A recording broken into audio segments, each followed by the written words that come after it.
Givairo Reat akui sudah dihubungi PSSI untuk jadi pemain naturalisasi baru timnas, tapi malah ditunda.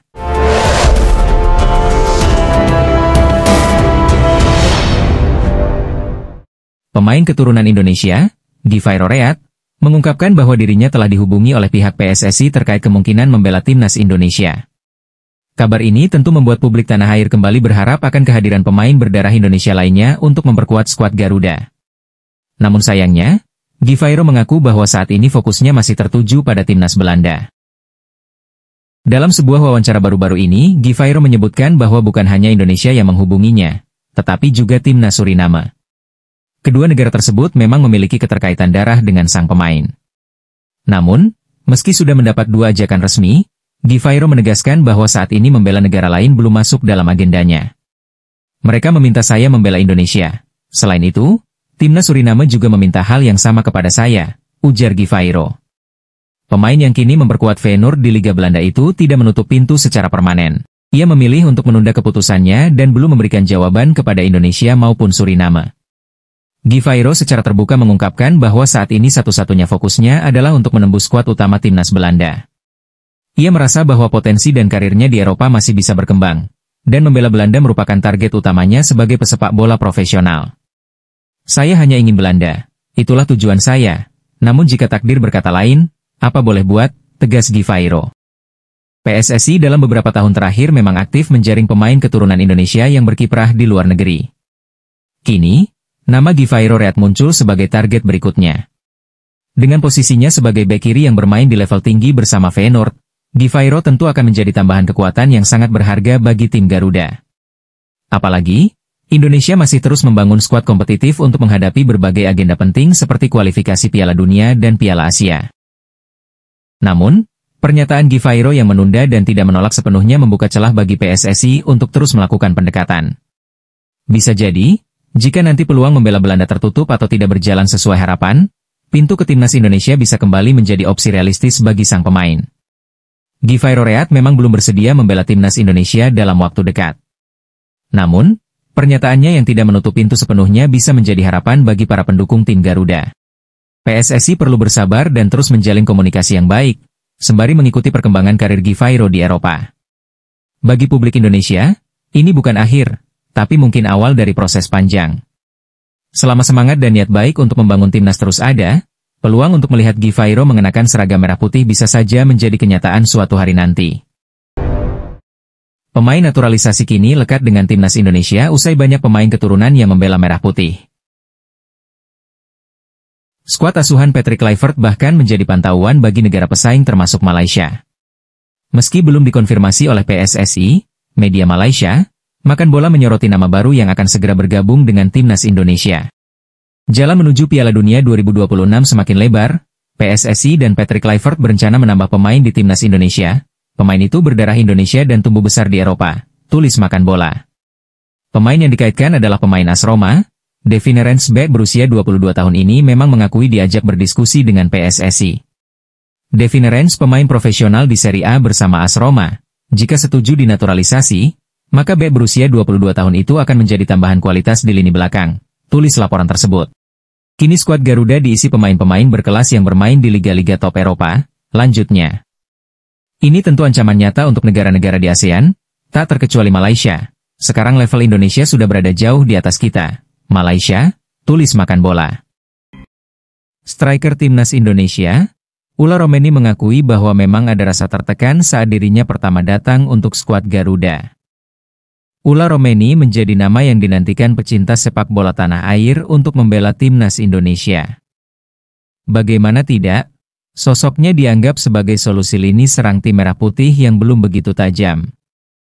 Pemain yang berkarier di Oxford United tersebut akhirnya bisa membuktikan diri kehadirannya berbuah positif. Buktinya Ula Romeni mencetak 2 gol dalam 2 pertandingan bersama timnas Indonesia. Kendati begitu, Ula Romeni menceritakan ia sebenarnya dapat tekanan. Sebab, banyak harapan supporter yang harus dipikul di pundaknya sebagai ujung tombak skuad Garuda. Ula Romeni mengatakan bahwa tugasnya sebagai penyerang adalah mencetak gol. Meskipun tertekan, Ula Romeni menegaskan dirinya suka dengan tantangan tersebut. Ula Romeni menegaskan ia percaya diri untuk jadi andalan bagi timnas Indonesia. Ula Romeni pun mengatakan bahwa kemenangan timnas Indonesia dari Bahrain jadi laga yang sempurna. Apalagi dirinya berhasil mencatatkan gol pertama di kandang yaitu Stadion Gelora Bung Karno. Adapun timnas Indonesia masih akan berjuang dalam 2 pertandingan legai di kualifikasi Piala Dunia 2026. Tim asuhan Patrick Kluivert bakal melawan Cina dan Jepang pada Juni 2025 mendatang. Meski di timnas Indonesia punya debut yang cemerlang mencetak 2 gol dalam 2 pertandingan, tapi nasibnya di klub justru miris. Sejak mencetak gol bunuh diri, ia tidak lagi pernah dimainkan pelatih Oxford United sebagai starter. Ula Romeni membuat gol bunuh diri melawan KPR pada 12 April lalu. Ia mulai terpinggirkan. Penyerang timnas Indonesia itu sudah 2 kali hanya duduk di bangku cadangan. Ia dicadangkan saat Oxford United melawan Sheffield Wednesday dengan skor 1-0, lalu bermain sebagai pengganti jumpa Leeds United kalah 0-1, dan dicadangkan lagi saat bertemu Cardiff City dengan hasil imbang 1-1. Terbaru penyerang timnas Indonesia juga duduk manis di bangku cadangan saat Oxford United mengalahkan Sunderland dengan skor 2-0. Tentu saja situasi ini gawat untuk Ula Romeni karena harus segera bangkit untuk bisa rebut kembali kepercayaan pelatih Oxford United. Hal tersebut demi menjaga match fitness Ula Romeni sebelum membela timnas Indonesia di periode Juni 2025 mendatang lawan Cina serta Jepang. 3 posisi yang bisa dimainkan Pascal Struijk jika resmi dinaturalisasi timnas Indonesia akan diulas Arab Sport. Nama Pascal Struijk memang ramai dikaitkan dengan timnas Indonesia saat ini. Apalagi, Pascal Struijk diketahui sempat berada di tribun yang sama dengan pelatih timnas Indonesia, Patrick Kluivert. Momen itu terjadi di laga Oxford United versus Leeds United di laga lanjutan Liga 2 Inggris 2024 hingga 2025 pada pertengahan April 2025. Kuat dugaan, ada pertemuan yang terjadi di antara mereka. Jika itu benar, Pascal Struijk berpotensi membela timnas Indonesia. Sebab, Struijk memiliki darah Indonesia dan sudah lama diincar PSSI untuk memperkuat Garuda. Kehadiran Pascal Struijk tentunya bisa membuat timnas Indonesia makin tangguh. Apalagi, dia berlabel pemain serba bisa karena dapat mengisi banyak posisi. Salah satu posisi yang bisa dimainkan Pascal Struijk jika resmi dinaturalisasi timnas Indonesia adalah bek kiri. Posisi ini pernah diisi Struijk sebanyak 28 kali. Kala bermain di posisi tersebut, Struijk pun bisa tampil moncer. Dia bisa mencetak 3 gol dan 1 assist. Lalu, Pascal Struijk juga bisa bermain di posisi gelandang bertahan. Dia pun cukup tangguh kala bermain sebagai jangkar di lini tengah. Alhasil, Struijk pernah mengisi posisi gelandang bertahan dalam 18 pertandingan. Di posisi ini, dia pun bisa turut cetak gol dengan catatan sudah ada 2 gol yang tercipta. Terakhir, ada bek tengah, posisi ini paling sering dimainkan oleh Pascal Struijk. Total, dia sudah tampil di posisi bek tengah hingga 128 pertandingan. Tak hanya cakap menjaga lini pertahanan, Pascal Struijk juga bisa bantu cetak gol kala bermain di posisi ini. Dia mencatatkan 16 gol dan 3 assist kala bermain di posisi tersebut. Kabar buruk datang dari Kevin Dix untuk timnas Indonesia jelang pertandingan melawan Cina dan Jepang pada Juni 2025. Pasalnya, Kevin Dix mengalami cedera parah. Bek keturunan Maluku itu diprediksi akan absen sampai akhir musim 2024-2025. Tentu saja cedera ini bukan hanya merugikan timnas Indonesia, tetapi juga FC Copenhagen. Kabar cederanya Kevin Dix awalnya diinformasikan oleh salah satu media Denmark, Copenhagen Sunday. Dalam keterangannya di aplikasi X, Copenhagen Sunday mendapatkan informasi langsung dari pelatih FC Copenhagen, Jacob Nestrup. Jacob Nestrup menyampaikan bahwa ada 2 pemainnya yang akan absen hingga akhir musim yakni Kevin Dix dan Birger Meling. Pelatih asal Denmark itu merasa adanya kerugian baginya tidak bisa memainkan Kevin Dix dan Birger Meling. Adapun Kevin Dix mengalami cedera saat FC Copenhagen melawan Brøndby IF di Stadion Parken, Copenhagen, 13 April 2025. Kevin Dix bermain sejak babak pertama namun harus ditarik keluar pada menit ke-23 dan digantikan oleh Gego Cholesvili. Cedera itu rupanya parah dan memaksa Kevin Dix tidak akan bisa membela FC Copenhagen hingga akhir musim. Adapun Kevin Dix masih menyisahkan 8 pertandingan lagi bersama FC Copenhagen sampai 25 Mei 2025. Nah, belum tahu apakah cedera Kevin Dix sudah sembuh atau tidak sampai akhir Mei. Kevin Dix harus cepat bangkit agar bisa membela timnas Indonesia melawan Cina dan Jepang. Dengan adanya kabar ini, pelatih timnas Indonesia, Patrick Kluivert berharap bisa mendapat pengganti yang sepadan. Ini tentu kabar yang cukup buruk, para pemain abroad timnas mengalami cedera, tutur Patrick Kluivert. Saya harap, sebelum pertandingan kami bisa menemukan pengganti para pemain yang mengalami cedera, tidak dapat bergabung ke timnas, tegas Kluivert. Berikut profil Devine Rens, bek keturunan milik AS Roma yang mengaku pernah dihubungi PSSI perihal naturalisasi untuk timnas Indonesia. Pemain kelahiran 18 Januari 2003 di Lelystad, Belanda itu mengaku masih pikir-pikir terkait tawaran naturalisasi dari PSSI. Dia belum bisa mengambil keputusan salah satunya karena harus merunut silsilah keluarganya yang berasal dari Jawa, Indonesia. Situasiku lebih berbeda dan sedikit sulit untuk menjelaskan, kata Devine dikutip dari Bola Sport. Saya harus fokus ke tim terlebih dahulu. Fokus di timnas Belanda U21, itu cukup sulit untukku mengambil keputusan, tambahnya. Namun jika suatu saat, memang ada kesempatan, pasti dengan senang hati bermain untuk tempat kelahiran nenek saya, tegasnya. Devine Rens memiliki darah Indonesia yang mengalir lewat neneknya, hal ini membuatnya menjadi kandidat menarik untuk naturalisasi oleh PSSI. Andai benar-benar dinaturalisasi, pemain yang berposisi sebagai bek kanan ini bisa menjadi pelapis bagi Kevin Dix dan Sandy Walsh, bahkan bisa menjadi pemain inti di lini belakang. Devine adalah produk binaan Akademi Ajax Amsterdam, ia telah bersama klub sejak kategori U14 dan kini ia bermain di Serie A bersama AS Roma. Kemampuan bermainnya yang serbaguna, baik sebagai bek tengah maupun bek kanan, membuatnya menjadi aset berharga untuk klub. Devine Rens memiliki 3 kewarganegaraan, yaitu Belanda, Suriname dan Indonesia, namun status resminya adalah berpaspor Belanda. Meskipun belum memutuskan untuk menerima tawaran naturalisasi, potensi ini membuatnya menjadi pilihan menarik bagi PSSI. Meski masih berusia 22 tahun, Devine telah menjadi bagian dari skuad timnas Belanda di berbagai kelompok usia muda. Kualitasnya terbukti dengan bergabung ke tim Italia tersebut. Keberadaan Devine akan memberikan dimensi baru pada pertahanan timnas Indonesia dan dapat memperkuat performa tim di tingkat internasional. Bocoran eksklusif dari Belanda, Simon Tahamata jadi dirtek timnas Indonesia. Media kenamaan Belanda membocorkan legenda Ajax, Simon Tahamata saat ini tengah mempertimbangkan 3 tawaran yang datang kepadanya. Apakah salah satunya dari timnas Indonesia? Nama Simon Tahamata pada periode Februari 2025 santer dikabarkan bakal jadi dirtek timnas Indonesia. Selain sudah mengikuti akun Instagram timnas Indonesia, Ketum PSSI Erick Thohir, dan pelatih timnas Indonesia U20, Indra Syafri, Simon juga kedapatan mengikuti sejumlah akun lain yang ada kedekatan dengan sepak bola Indonesia. Simon Tahamata misalnya sudah mengikuti akun milik Fardi Bahdim. Seperti diketahui, Fardi ialah kakak kandung dari Irfan Bahdim. Fardi juga dikenal sebagai sosok penting di balik proses naturalisasi pemain timnas Indonesia. Selain Fardi Bahdim, Simon Tahamata juga kedapatan akun Instagram Wonder Goalit.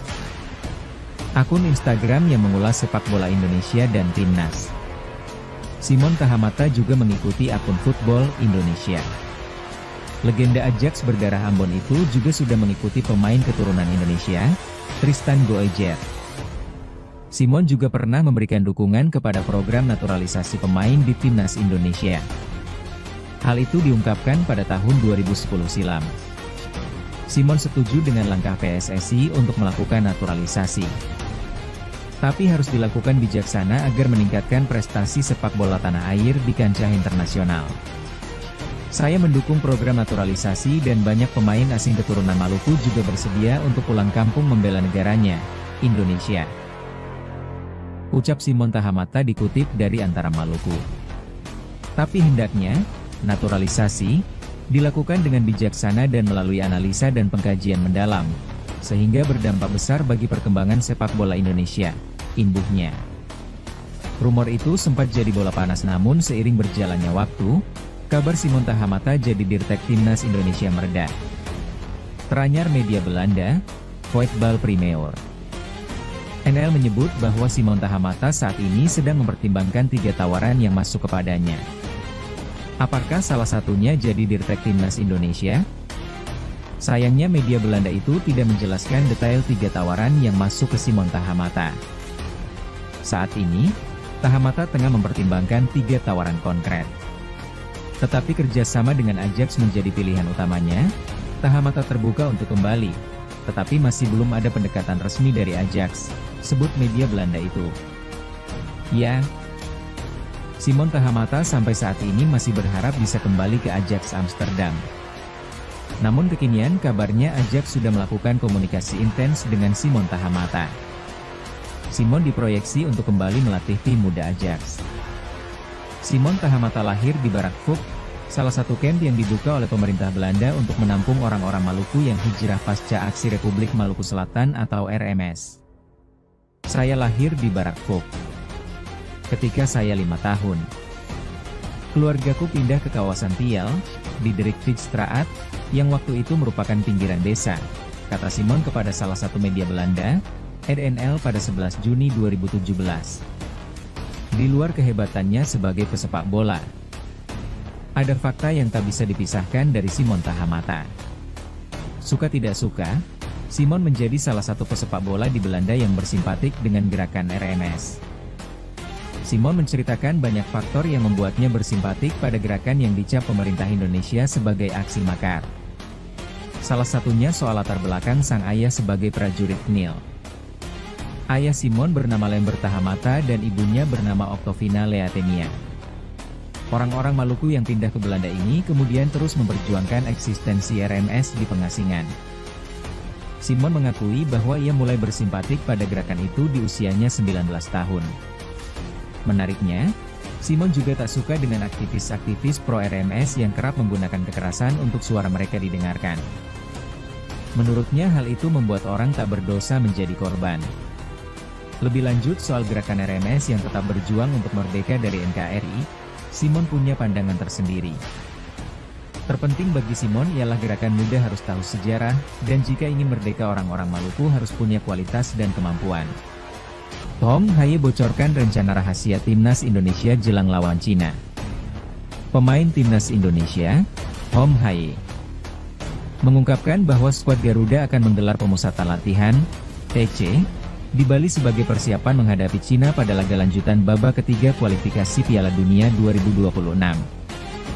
Pertandingan krusial ini akan berlangsung pada 5 Juni 2025 di Stadion Utama Gelora Bung Karno, Jakarta.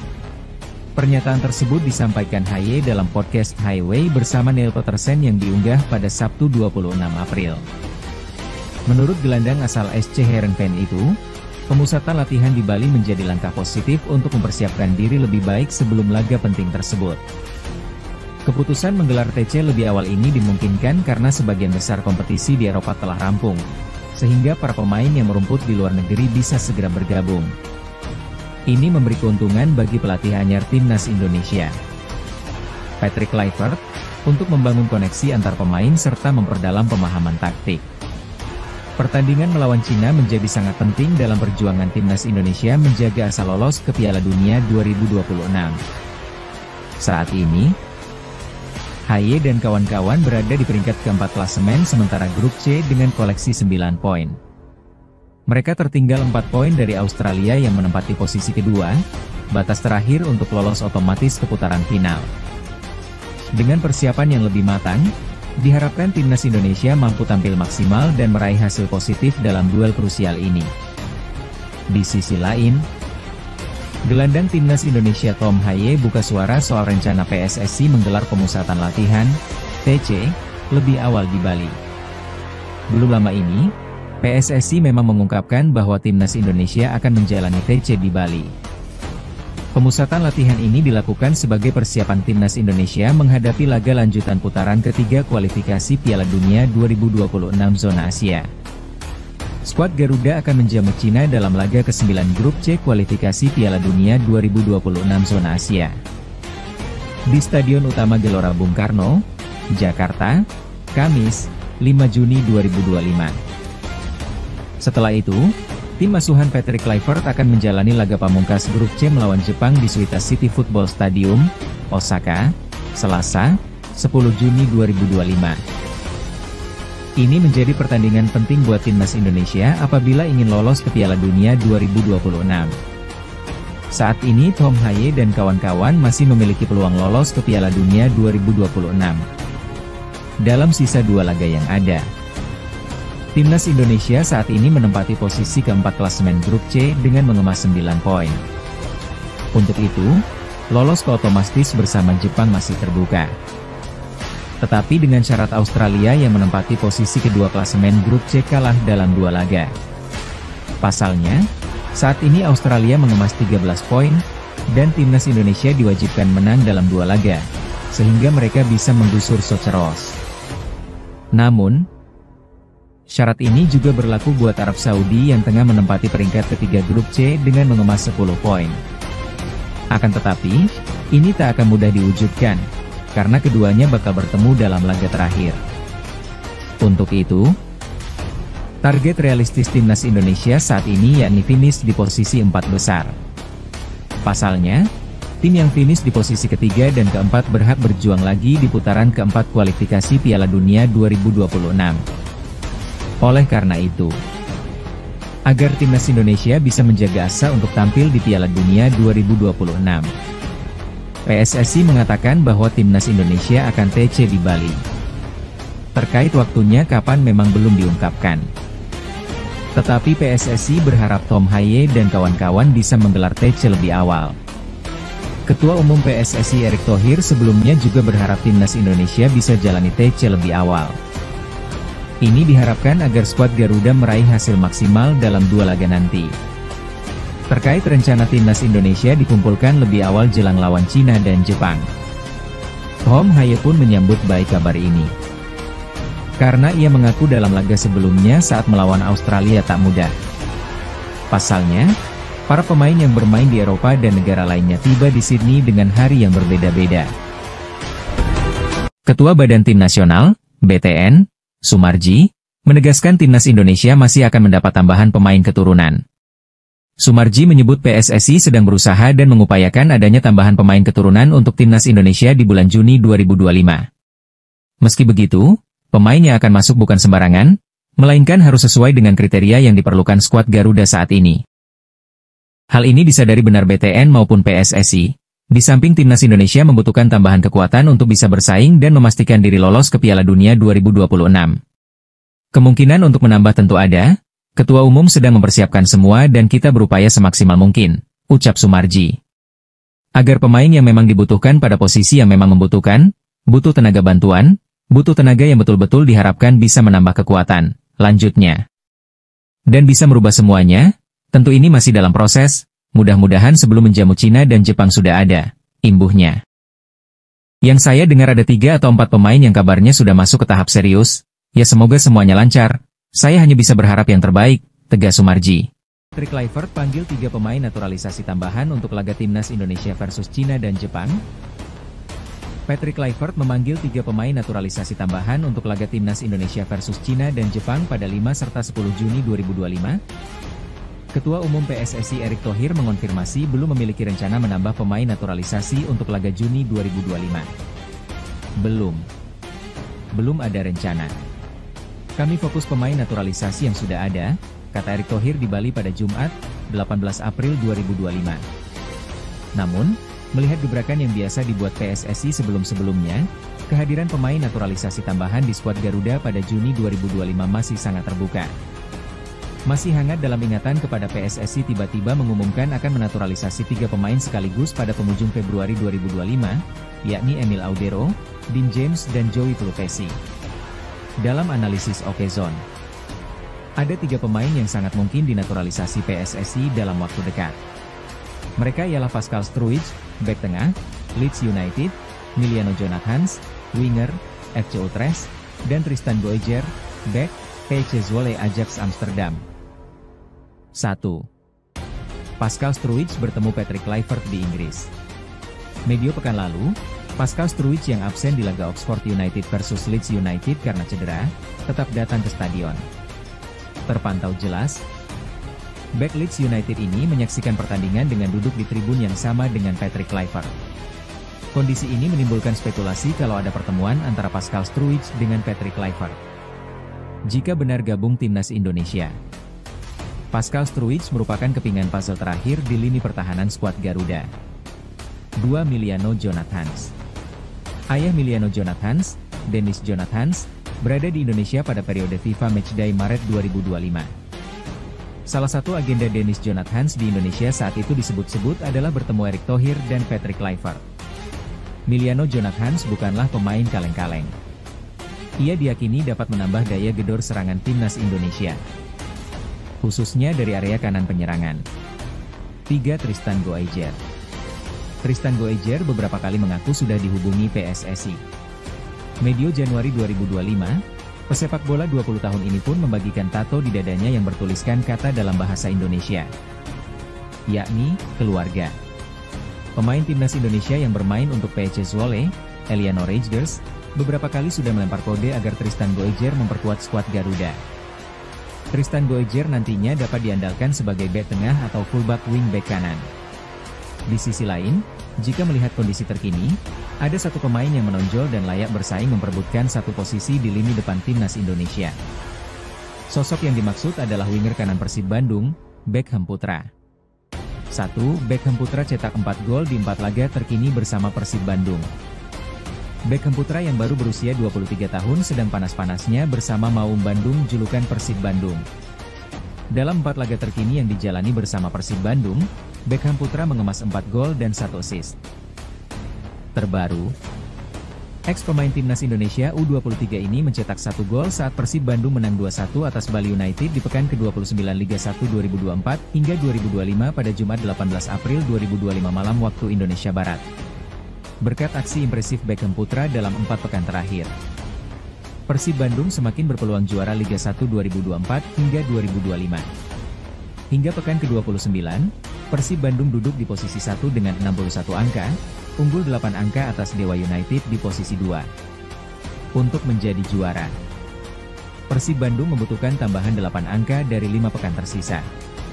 Berhubung Marcelino Ferdinand absen saat melawan Cina karena sanksi akumulasi kartu, tak ada salahnya menjajal Beckham Putra.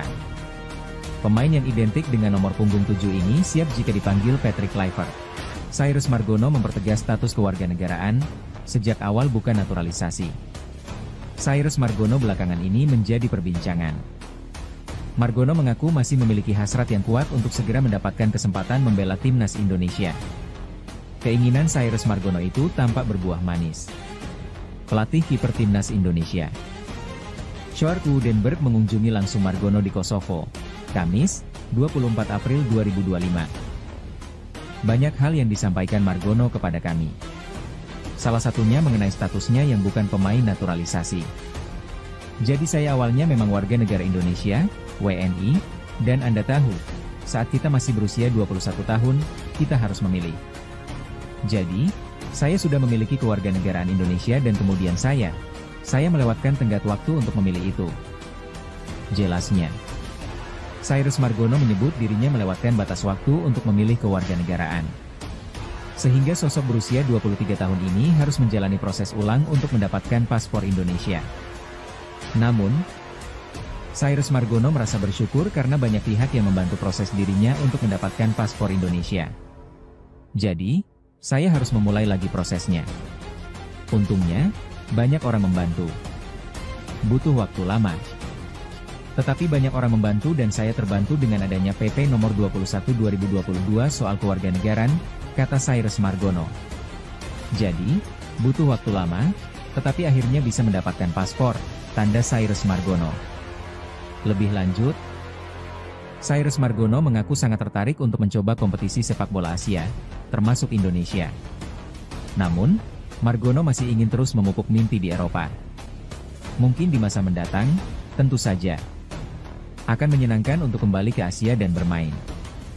Namun, saya pikir sekarang, sangat penting bagi saya untuk melanjutkan karir di Eropa karena saya sudah jauh-jauh datang ke sini dan saya tidak ingin meninggalkan apa yang sedang saya perjuangkan, ujarnya. Di sisi lain, kiper berbakat kelahiran Amerika Serikat, Cyrus Margono, hingga kini belum dapat memperkuat timnas Indonesia, seperti harapannya. Padahal, kiper berusia 22 tahun itu telah resmi menjadi warga negara Indonesia, WNI, sejak Maret 2024 lalu. Ia memiliki darah Indonesia dari sang ayah yang berasal dari Bali, sedangkan sang ibu dari Iran. Namun sayangnya, Shin Tae-yong yang saat itu masih menjadi pelatih timnas, juga tidak memasukkan namanya dalam radar pelatih. Diketahui, Perjalanan Cyrus untuk mewujudkan impian membela skuad Garuda tidak semulus yang dibayangkan. Kiper yang kelahiran 9 November 2001 ini sebelumnya mengukir pengalaman berharga dengan bermain untuk Panathinaikos B di Yunani. Pengalamannya di Liga Eropa itu kini terhenti setelah kontraknya dengan Panathinaikos B berakhir pada Juli 2024. Posisinya kini yang tanpa klub baru dan minim kesempatan bermain, membuat langkahnya bergabung bersama timnas terasa semakin sulit. Cyrus Margono pada mulanya menekuni sepak bola sejak usia dini dengan bergabung di Akademi New York Soccer Club dan Met Oval Academy. Pada tahun 2015, ia juga mengikuti latihan di Akademi Inter Milan, yang membantunya mengembangkan keterampilan sebagai penjaga gawang. Setelah kembali ke Amerika, Cyrus melanjutkan karirnya di sepak bola universitas dan bermain untuk tim Universitas Denver, Denver Pioneers. Hingga pada 2021, Cyrus bergabung dengan Panathinaikos B di Yunani. Meski hanya bermain untuk tim cadangan, pengalaman ini menjadi tonggak penting dalam perjalanannya menuju kancah sepak bola profesional di Eropa. Sejauh ini, Cyrus tercatat sudah 17 kali memperkuat Panathinaikos.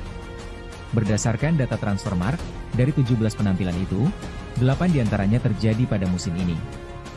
Dari 8 pertandingan yang dijalaninya, gawang Cyrus sudah kebobolan 12 gol dan mencatatkan 1 clean sheet selama 720 menit berada di lapangan.